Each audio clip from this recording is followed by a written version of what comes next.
Hey, what's going on guys? This is Coda and Hydra hype is real.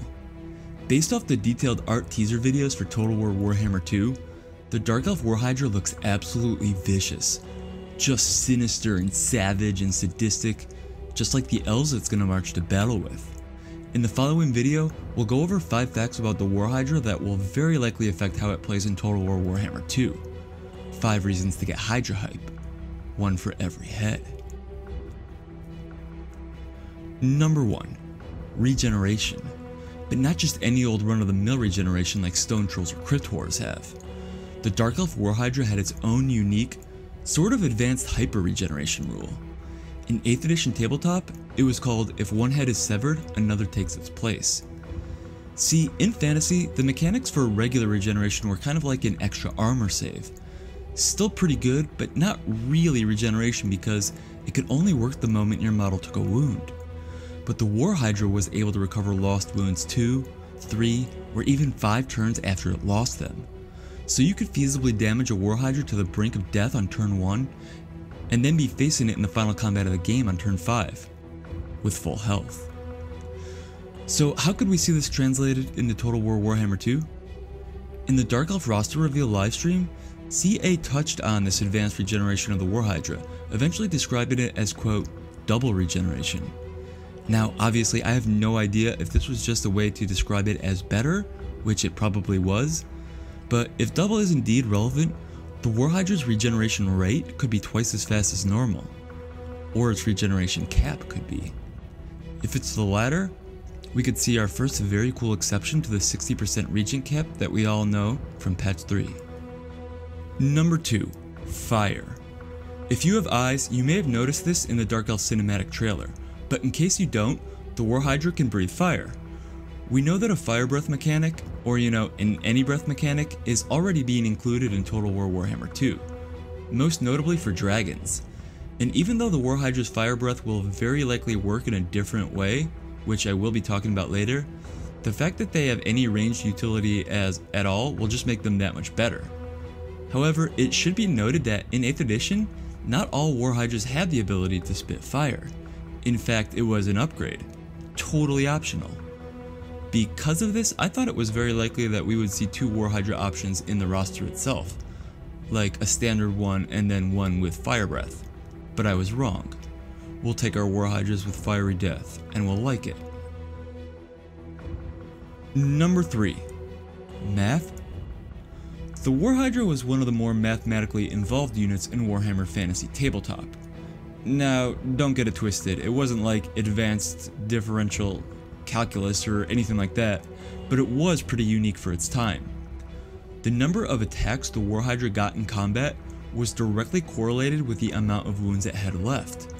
So a Hydra with 5 wounds would get 5 attacks, while a Hydra with 4 wounds would get 4 attacks, and so on. This may sound like it makes perfect sense because the more a unit is hurt, the less effective it should be. But before 8th edition 40k or Age of Sigmar came along, Games Workshop didn't implement this idea, at least not for monsters.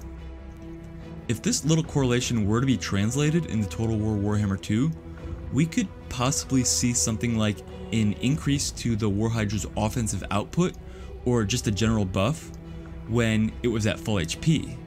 Now, whether that's melee attack, or attack interval time, or splash damage, I have no idea. In fact, if anyone does have any insight into how the tabletop attack stat in general is translated into Total War, please let me know. I'd be very interested to know that. Maybe it could be something like Frenzy, but instead of being active while its leadership stat was high, it would stay active while its hit points were full.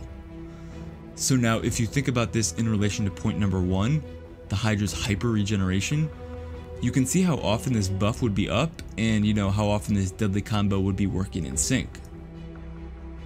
Number 4. Math and fire. That's because the direct correlation fun doesn't stop there. The Hydra's fire breath in point number 2 didn't work like dragons, at least not one of the options. Instead, it had the option of taking yet another unique special rule, called Spitfire. Instead of a breath attack, the War Hydra's Spitfire was more like a fiery Hellblaster volley gun. it machine gunned off fireballs from each one of its heads. The only catch was the number of shots it fired was dependent on, you guessed it, HP as well. 5 wounds, 5 shots, 4 wounds, 4 shots, and so on. So, both the War Hydra's melee and range damage output could feasibly vary with its HP in Total War Warhammer 2 as well. If this is the case, then move over Mortis Engine, because target priority number 1 that needs to get taken down immediately has a new name, and 5 heads. And finally, number 5. Believe it or not, the War Hydra wasn't the only multi-limbed giant beast available in the Dark Elf roster. The KHARIBDYSS was a terrifying monstrosity that lurked in the icy depths of the seas around Nagaroth. It's kind of like a Sea Hydra Kraken crossover, only way uglier and creepier. Because they mostly stayed in the murky depths, the only way Dark Elf Beastmasters could capture one was by hiring a sorceress to lure it onto land, making the KHARIBDYSS both very rare and very expensive. The KHARIBDYSS was kind of an odd, maybe even rushed addition to the Dark Elves in Warhammer Fantasy, so it's not that surprising to not see them in the Total War roster reveal. As far as I know, and please correct me if I'm wrong, they only existed in 8th edition, so the decades and editions before that, the War Hydra was pretty much the only option like this. Around 8th edition, Games Workshop started to get really into the whole dual model kit thing, where buying one box would give the player the option of building 2 different models, and the KHARIBDYSS was definitely a product of this strategy. So could we see the KHARIBDYSS in Total War Warhammer somewhere down the line? I mean, sure, anything is possible, but I would say the omission of Dark Elf Beastmasters, the insane elves mostly responsible for the plethora of monsters in the Dark Elf army. But yeah, CA leaving them out could be intentional, because they could make for some fantastic bonus content somewhere down the line. But until that happens, the Twisted Elves of Nagaroth won't be left wanting, because the hyper-regenerating, machine gun fire-spitting, calculus majoring War Hydra will be more than enough force to be reckoned with in Total War Warhammer 2. So there you go guys, 5 reasons to get Hydra hype. Until next time, this is Coda, thank you for listening, and take care.